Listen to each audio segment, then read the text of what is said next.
Stay black in America, don't leave, don't go anywhere. Greatest country in the world for a black man or a black woman. But I would love for us to get those reparations really, like real quick, like yesterday.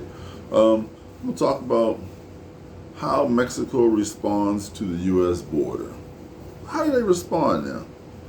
Mexico don't care much about the U.S. border. Um, it's estimated that the cartel, the Mexican cartel, makes between $80 to $150 million a year helping people get across the Mexican border to the United States. That's how much they make. It's estimated that 180,000 Mexicans come across the border illegally every year. Every year. Come back and go, man. It's like this revolving door. Now, it's also been pointed out that the coyotes, or that part of that Mexican cartel, charges people between $12,000 and $14,000 to get across the border. Now, Mexico is a huge country, so Central America is tied onto Mexico. So you get across Mexico, come all the way to the border, $12,000 to $14,000 per person.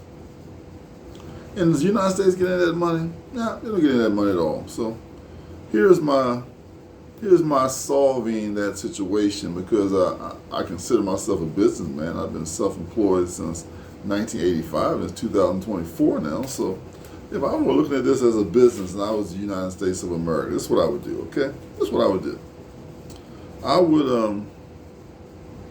allow as many immigrants as they wanted to come into America. But I would charge them that $14,000 per person. $14,000 per person I'd charge. And catch a plane right there at Central America, right there at Guatemala. Come there, catch a plane, bring your money with you, arrive in American immigration at the airport with your $14,000 in hand. You'll be given, and have make sure you have your passport from the country you come from, your $14,000 in hand, and I would issue something called a red, white, and blue card. And what this red, white, and blue card would be is that it'd be your Get in America Fast card, $14,000. And you would be able to do like the sanctuary states have now. You can walk around, get a job, put your kid in school, apply for this, apply for that, live the American dream, sidestep all those rules. But you'll never be able to become a citizen, right? Never be able to become a citizen. Your children, if you have them, will never be able to become a citizen. You'll always be red, white, and blue card. Red, white, and blue card. That way the politicians won't care, because the politicians care about the vote. They don't want to court your vote. If they don't have to court your vote, then they don't care. As long as they can stay in power, they don't care. So the red, white, and blue card. You avoid Mexico all the way. That way you don't have to worry about somebody coming across the Mexican-U.S. border, because they're going to pay for it. Planes going to fly right in the United States of America. The money that the cartels are making, whether that 80 to 150 million or more, because that's just in humans, drugs and everything else coming across the border. So it's probably $3 or $4 billion industry just coming across the United States border. All that's going to basically stop. And then what you do is you line the border between Mexico with the American troops, military troops. That way, whichever ones that try to come across there illegally don't want to pay that $14,000 to get that red, white, and blue card, then you open fire on them. I'm saying that because it's a deterrent. Don't want nobody to get killed, don't want nobody to die. Remember, this is YouTube, right? I'm just telling you what I think would solve the situation. You line them up on that border, shoot anybody that comes across there illegally, shoot them. I guess you're going to get tried, so you got to shoot some people, and they'll be saying America is committing atrocities. They're killing people coming across the border. But you do that. You pay those military guys. A lot of unemployed people in the United States of America, you give them jobs and military training, let them guard the border. Maybe get money to buy homes there along Texas and border Florida, so they got their homes there, they're working there, they're making money. It's going to be a full-time thing. The board is watching over 24/7 forever, so they have jobs, man, they can work and retire with, and all they're doing is patrolling the border, shooting people, illegal aliens coming across there, shooting to kill, and be well broadcast. Don't be something like some secret, somebody come across that they don't know, because the red, white, and blue card is going to be published all over Central America, all over South America, all over Eastern European nations, all over Asia. Hey, that's how you get in. It's your free Get to America card. It costs you money. You won't ever become an American citizen, but we're not going to kick you out, deport you. Only if you commit some kind of atrocity or crime, something crazy like that.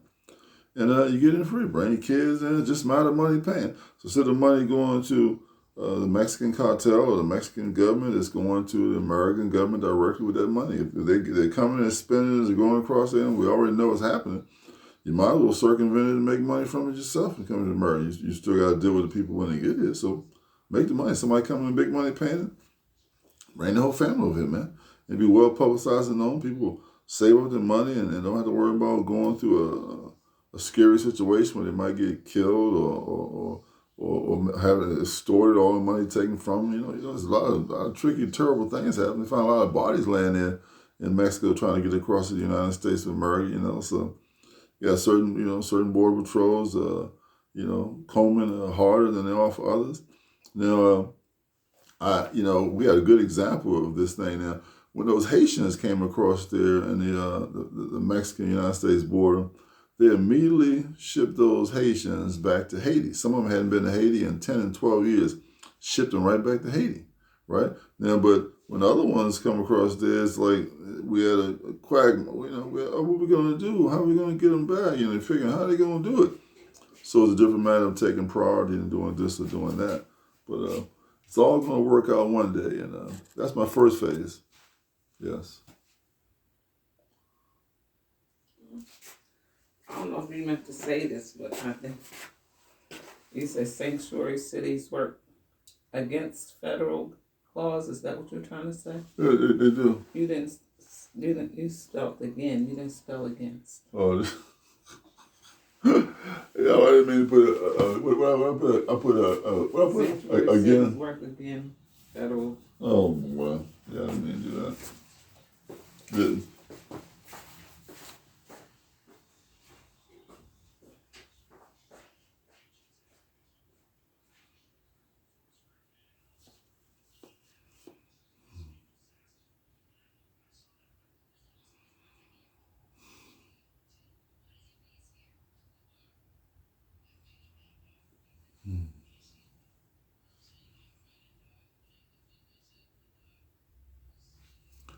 And phase two of the thing, man, is that the United States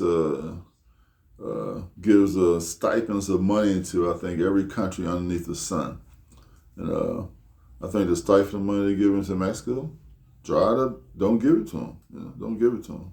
You'll be paying those troops and stuff, guarding the country, from Canada to Mexico, to parts like that, guarding it. You find a way. I keep writing to work this in here, man. You find a way to give us Black Power reparations. It was $195,000 per person when I first started my YouTube channel, probably a little over 2 years ago. Now it's about $206,000. Because the cost of acreage goes up. And it used to be a mule, and now it's going to be a tractor or something like that. So I based it upon 40 acres and a mule. Field order we should have gotten. When we won the Civil War, but it didn't work out that way. So. Yeah, so this is the phase, man. So look at it strategically and business wise. Then Mexico is out of the equation. Mexico's law, like I said, the law is with the United States, not with Texas. So Texas, if you come across it, the only person they can send back is Mexican citizens, nobody else. But Mexico allows everybody else to come to the border and cross. So they gotta allow it. They gotta make money out of it because Mexico is a sovereign country. They can pretty much do what they want to do. I think they got probably around the 20th, 21st biggest economy in the world, GDP. So they ain't hurt too much in Mexico then, man. They're doing pretty good there. Nobody's starving in Mexico, man. They got plenty of rice, plenty of beans, plenty of vegetables, plenty of spices, plenty of food, plenty of beef. Living good, man. So that's my answer to that, man. How has Mexico responded to the U.S. border? I think they responded with disrespect. I think they responded. They've been coming across there so long. They're gonna keep doing it. I think during the American Mexican War, when it was 1812, America seized a whole lot of land that was owned by Mexico anyway. Just took the land through the war. So maybe this is a way of just creeping and getting it back. And another kind of way, just keep thinking. Because the Mexicans and the Central Americans and South Americans, they all got Spanish blood in some kind of way. And the Spanish will always give the English hard problems. So it's a serious thinking of time. We'll just thinking about it. We'll keep coming. We'll think about it and we'll wear them down. We'll do almost like a fighting match. Just wear them down and we can come through there and we can dictate after a while and take over and I don't know, whatever. But that's my thoughts. So look, stay black in America. Like, share, and subscribe to my channel. And I hope if anybody wants to work it in and help us get reparations for true black Americans who were descendants from the slave trade, not new ones that come from all over the place now and everybody wants to say they're black and take advantage of Negro college fund and civil rights and going to colleges and all that, but the ones who started this thing from slavery to where we are now. So stay black in America, like, share, and subscribe to my channel. Bye.